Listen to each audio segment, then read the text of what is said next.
Lane Hutson is officially a Montreal Canadian, and we have the truth behind his 3-year entry-level contract. And there's one little thing that makes it even that bit better for Habs fans. We have to dive into that. Plus, Jacob Fowler and a shocking new revelation about when the Habs drafted him. And we got to talk about Habs prospect Adam Engstrom and his team's historic pace in the SHL playoffs. We're going to get into all of that on this episode of Habs Digest. But before we get in, guys, we know you're all excited. We're excited to be entering the Bone Zone. Lane Hutson, give us a like on the video if you're pumped for Lane Hutson being a Montreal Canadian. We're going to open, though, Jesse, with Adam Engstrom. Stick around for Hutson and Fowler later, but this is too good to not talk about. And we kind of gave a bit of an update recently about how Adam Engstrom, Filip, Eriksson were going head-to-head in the playoffs, but what Adam Engstrom's team, Rogle, has done is ridiculous. This is a bracket. Feel free to pause. You might want to zoom in. I'm not sure how well you can see that, but Rogle, they went in, they had a play-in game just to get into the playoffs in the bottom left there. They swept that series. Then they swept the number 1 seed as the 9 seed. Then they swept the number 2 seed as the 9 seed. They are now 10-0 in the playoffs as the 9 seed in the finals. But not only that, Habs prospect Adam Engstrom has been showing out, 4 assists in 10 games. He had a great regular season too, 22 points in 51 games. And while that doesn't seem maybe that impressive to you, as a 19-year-old defenseman 20-year-old now, it's his age 19 season, I believe, or whatever it is. He was 19 when the season started. He's 20 now. But if you look at the leading scorers on Rogle this season, their leading scorer had 30 points. Adam Engstrom, as a 19 or 20-year-old defenseman, had 22. As a defenseman, look at the age of everyone else there. Jesse, not only is Adam Engstrom having a phenomenal year in the SHL, his team is doing something we could not have possibly foreseen.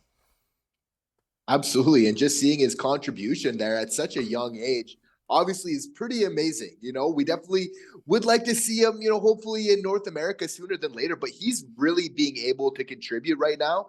Which is really amazing. See, taking out the first seed, then the second seed, right? So this is kind of why you want to draft like those Swedish defensemen, right? You get a couple and you know that one of them is going to pan out. And we know from the past, I know there's some Habs fans saying, okay, we've had some defensive prospects from Europe before or just different places, right? That haven't panned out. There's some PTSD about that, for sure. But I feel like this is a little bit of a different player. Of course, there's a lot of hockey, a lot of runway still, but it seems like he just has so much attention to detail in his game, right? Which really bodes really well. So I think this is one of the most underrated Habs prospects that we're really going to start hearing a lot more about. Yeah, he has some great upside, and now you're starting to see lists of like, okay, who's going to fit in on that future Habs decor? I think you're seeing Engstrom's name appear alongside some other top prospects like Hutson, like Reinbacher, like even Mailloux or Guhle. Like you're just kind of saying, Engstrom has that upside. Now, again, I don't want to get ahead of ourselves because the last thing we want to do is hype him up like the future star of this team.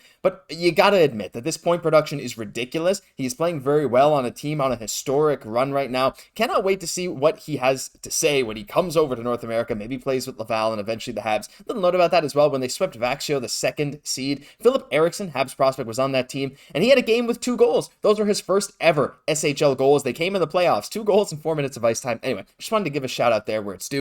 But we're going to transition to the skaters that are already in North America, and we're going to start with Jacob Fowler. And, well, we're going to get into the surprising news in just a second, but I wanted to highlight first, Jesse, Jacob Fowler's fantastic performance, of course, sending Boston College to the finals of the Frozen Four versus the University of Denver, who ended up beating Lane Hutson and Boston University. Jacob Fowler with a 32-save shutout versus Michigan looked absolutely stellar, but a revelation that came out in an article from TVA Sport was a bit interesting to read today, Jesse. Apparently, the Montreal Canadiens were ready to select Jacob Fowler with the 37th overall pick before they traded that pick along with another pick for Alex Newhook. So they traded that 37th overall pick thinking, well, Jacob Fowler's going to be gone, but they managed to get him at 69th overall, and Ken Hughes was laughing when he told this to TVA Sports. Jesse, this is incredible. I had no idea about this. Maybe it was leaked before, maybe it's old news, but still, regardless, a guy that they had mocked early in the 2nd round, for him to slip to them at 69, it feels like it was a match made in heaven here.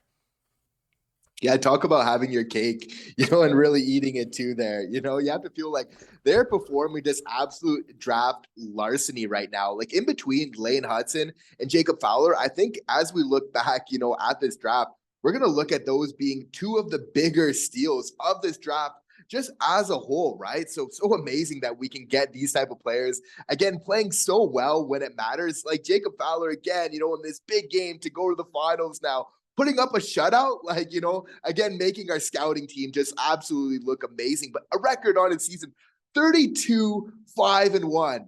He's got a 924 save percentage. Like, this guy is just playing lights out. And I love, this guy's got a strategy when he's in nets too of how he really protects it, whether it's, depending on the situation and whether it's a rush or a 2-on-1, he adjusts his positioning in accordance. Like, this is a cerebral, but also a very athletic goalie that loves to compete. So, I mean, you got to love that combination. I mean, I went back and rewatched that Inside the Habs draft room video where they talked about Jacob Fowler, that crazy interview, all this stuff. I was watching that today after his performance last night.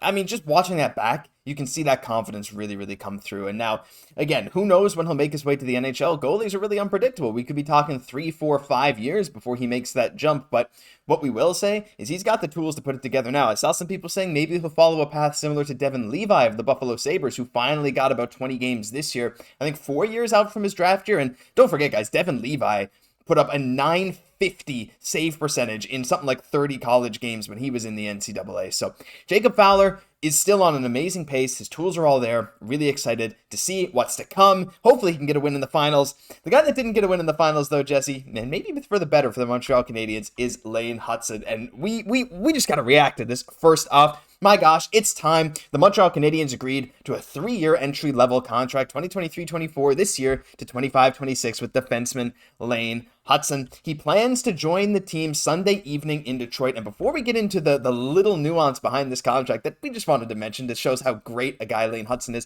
how pumped are you? I am so pumped to see Lane Hutson. I know it sucks that he lost or giving him his time. He's not going to join the team till Sunday, but this is one of the biggest Habs news stories of the season, one of the best signings of the season. Signings in a while for Montreal. I am just so excited.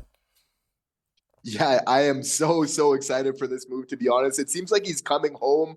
He's coming to Montreal, where he's always been destined to be, I really feel, right? And it's so funny how this is all kind of shaping up, right? Where he's actually born, Holland, Michigan, still in the States, but again, going to be playing against Detroit Red Wings. But then he grew up in Illinois. And then his favorite player growing up was obviously Patrick Kane. So he's going to be playing against his favorite player growing up in, the state that he was born, with the team that he was always destined to play for. So if you talk about the stars aligning, I mean, this is it. I think rightfully so. If the Stars are going to do it for one player, it is for this young superstar in the making, Lane Hutson, because I think he has every opportunity to just be completely electric, at this level, and we're already seeing, he's already showing that he cares more about winning than anything else, even already in this next little bit of news. Yeah, oh man, we are so pumped to share this with you guys. Now, this is just a little nuance. It's nothing massive, but it is something that just shows how committed he is. So, as Eric Engels points out, it's a good deal for Lane Hutson. Of course, Montreal gave him the $855K salary, $95K signing bonus. But he said he gets a chance to burn year one, of course, this year. And he's going to play with Montreal this season, either in both games versus Detroit or just the season finale. We're not sure yet. They're probably going to let him play in Michigan. But he got the max salary and max signing bonus, and he took less than the max of $1 million per year on A, performance bonuses based on his performance, which was very, very good in college. There's some, you can go check that out on Puckpedia. They give the list of what constitutes an A-level performance bonus. But basically, he could have earned up to $1 million per year, and he took less than the max, which helps the Canadiens. A guy that just really wants to win. And now, no, it's not that big a difference if I pop that back up. He took $750K instead of the $1 million. But hey, he's committed to the Montreal Canadiens. He has said how excited he was. I get rid of all those rumors of people saying he might not sign this year. We were confident from day one. I don't even think we talked too much about him potentially not signing because we were so confident. Just an awesome thing, Jesse. And that commitment to winning, commitment to the Montreal Canadiens is something we're seeing from a lot of young guys and something that I think is going to bode very, very well for the future. Yeah, I'm really excited to see what he's going to be able to do.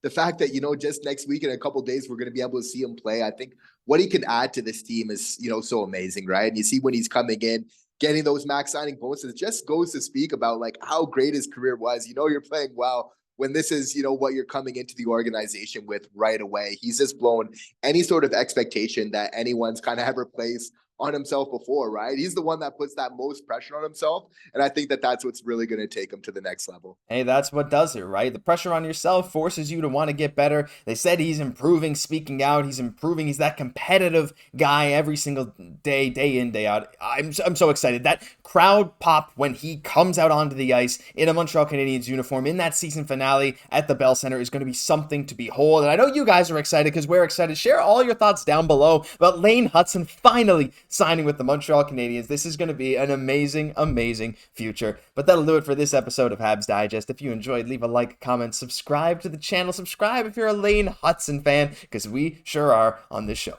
I'm Josh Gosse, my co-host Jesse Poirier. We'll catch you in the next one.